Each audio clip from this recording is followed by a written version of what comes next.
Madame, Monsieur, bonjour, bienvenue dans Chine France, le journal, votre émission quotidienne d'information sur la Chine sur Mandarin TV. Sans transition, voici les titres de l'actualité.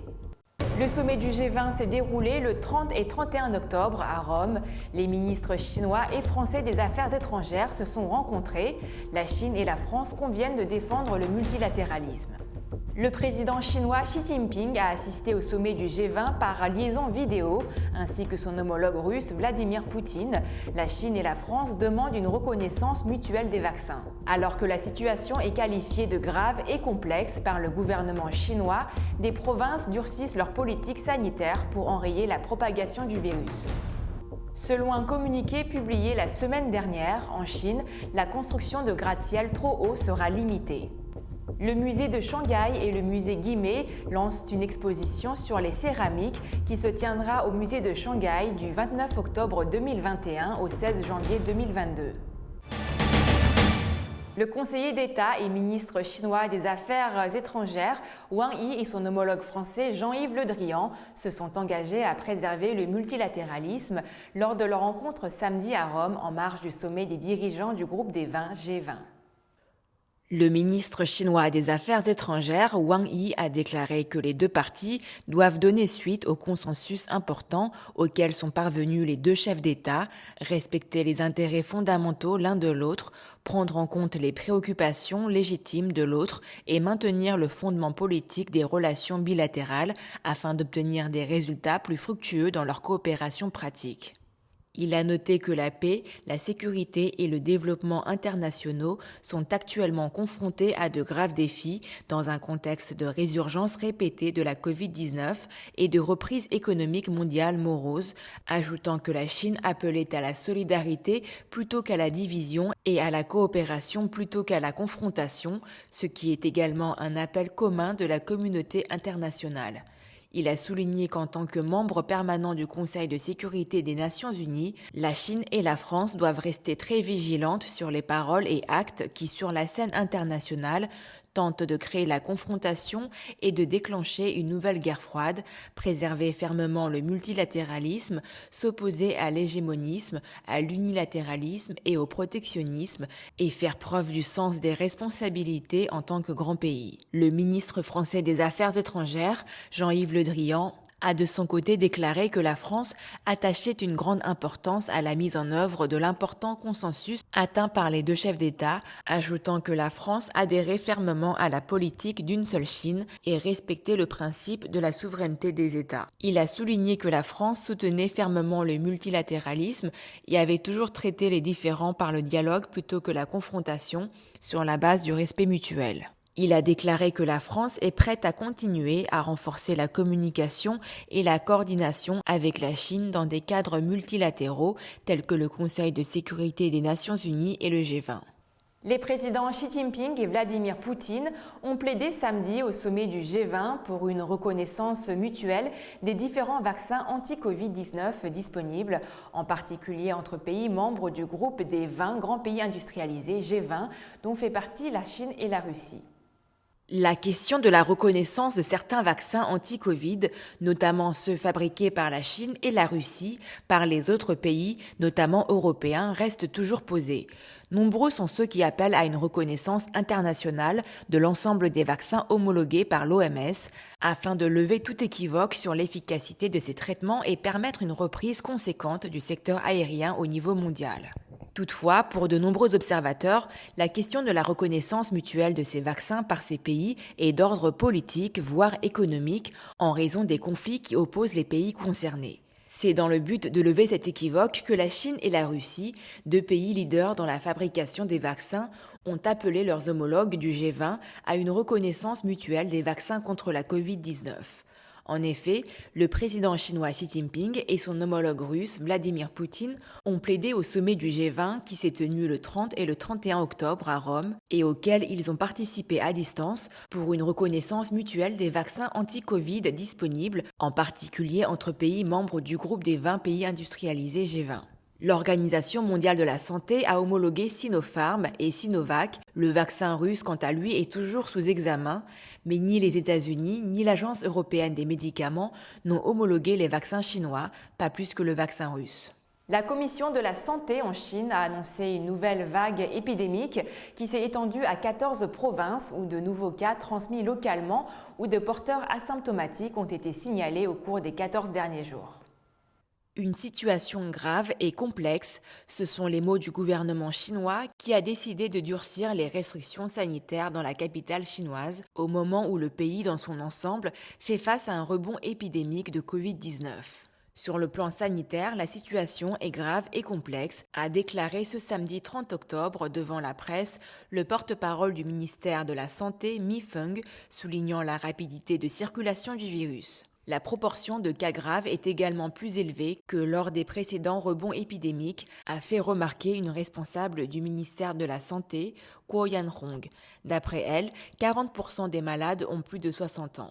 Le virologue Zhong Nansan, l'une des figures majeures de la lutte contre la Covid-19, a toutefois estimé ce samedi que la propagation du virus pourrait être sous contrôle sous un mois. Il a cependant prévenu que le virus ne pourra pas être éradiqué à court terme.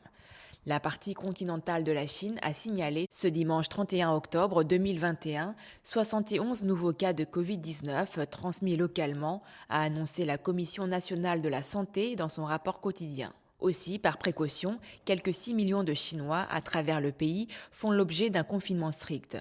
Pour freiner la contagion, l'entrée de plusieurs régions est donc désormais conditionnée à la présentation d'un test négatif, en particulier pour les voyageurs en provenance de zones où des cas ont récemment été signalés. Vendredi, environ la moitié des vols au départ des 2 principaux aéroports de Pékin ont été annulés et les autorités déconseillent de quitter la capitale chinoise sauf nécessité. Tous les cinémas du district de Xizheng à Pékin devront rester fermés jusqu'au 14 novembre, a indiqué la municipalité. Disneyland était fermé lundi à Shanghai après la détection d'un seul cas de Covid chez une personne ayant visité le parc de loisirs. Dès dimanche, le parc a procédé au dépistage de son personnel et de ses visiteurs. Près de 34 000 personnes avaient fait l'objet d'un test à compter de lundi matin, a annoncé la mairie de Shanghai. Depuis le printemps 2020, la vie est revenue à la normale en Chine. Le pays n'a enregistré que 2 morts en plus d'1 an, mais des foyers localisés apparaissent sporadiquement.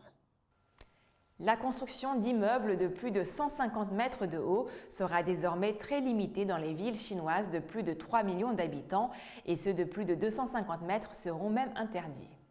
Les autorités chinoises vont en effet imposer des règles strictes aux constructions urbaines des villes de moins de 3 millions d'habitants, les plus grandes métropoles du pays comptant, elles, plusieurs dizaines de millions d'habitants.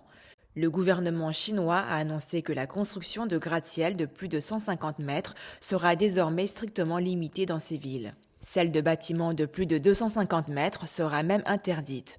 Pour construire un immeuble de plus de 150 mètres, les promoteurs immobiliers devront dorénavant demander une exemption.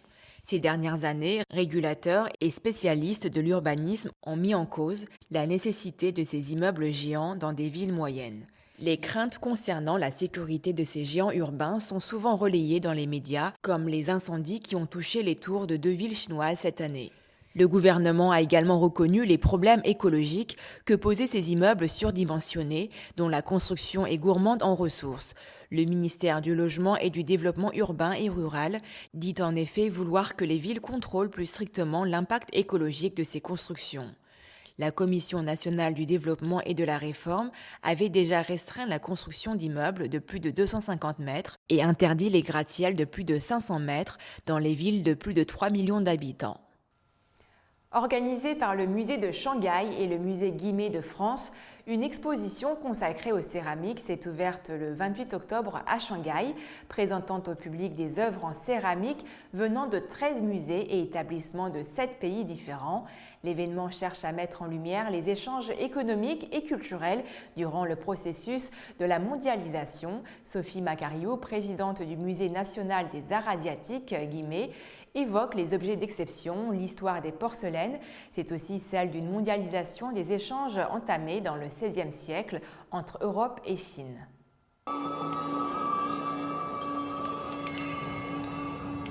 L'exposition Firmament de porcelaine a été présentée à Paris au Musée national des arts asiatiques avec l'appui de la Fondation d'entreprise Michelin. C'est avant tout un projet qui est un projet de recherche autour d'un plafond de porcelaine qui se trouve dans l'ambassade de France, à Lisbonne, au Portugal, dans un palais qui s'appelle le Palais de Santos.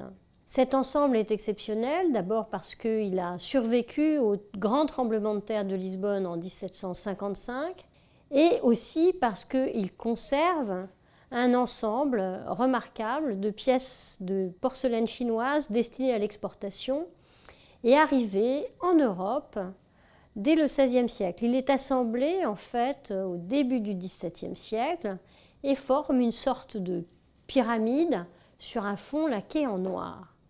C'était d'abord l'idée de publier l'intégralité de ces pièces, de les étudier, d'en faire l'histoire entre trois pays, la Chine, la France et le Portugal.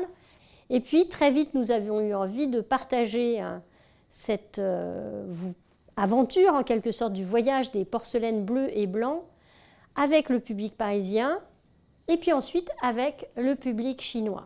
Elle est donc présentée, cette exposition, au musée de Shanghai dans une version beaucoup plus large qui raconte non seulement bien sûr l'histoire des bleus et blancs, l'histoire des premières exportations de porcelaine chinoise vers l'Europe et donc la première histoire d'une marchandise mondialisée, mais aussi, plus globalement, l'histoire du commerce mondial des porcelaines chinoises à travers le monde.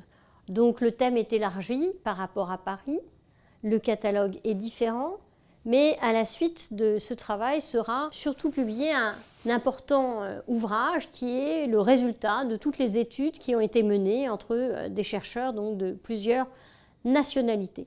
Cette exposition présentée à Shanghai n'aurait pu voir le jour sans le travail acharné des commissaires.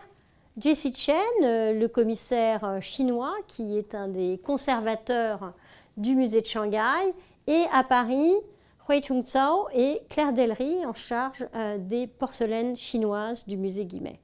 C'est pour nous une grande satisfaction de montrer qu'avec l'aide d'une fondation d'entreprise, la fondation d'entreprise Michelin, nous pouvons exporter à la fois nos savoir-faire, des recherches partagées et des œuvres, bien sûr, qui sont présentées le temps de cette exposition au Musée national de Shanghai. C'est la fin de votre journal. Merci à tous de l'avoir suivi. Pour vous abonner à la chaîne YouTube de Mandarin TV, il vous suffit de cliquer sur s'abonner en bas à droite de la vidéo et pensez également à activer la petite clochette de notification pour ne rien rater. Très belle journée, très belle soirée à tous.